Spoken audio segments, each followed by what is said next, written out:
眼下又到了吃红薯的季节啦。那随着天呢越来越冷，红薯也变得越来越甜了。你每次出门逛街的时候呢，看到大爷推着一个车，车上放了一个大炉子，里面烤的红薯，老远就能闻到香味。那除了这种炭火烤的红薯，还有什么懒人烤红薯的做法呢？今天呢，懒妹就教你用电饭锅来烤红薯，不用加水，也不用加油，哇，闻起来真的是特别的香哦。我们把红薯放入大碗当中，倒入清水，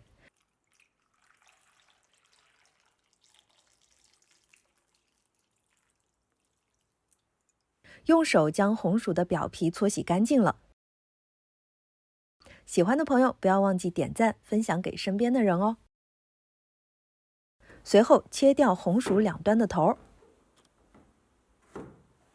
用竹签或者叉子在红薯的表面扎上一些小孔，这样的话方便红薯熟透了。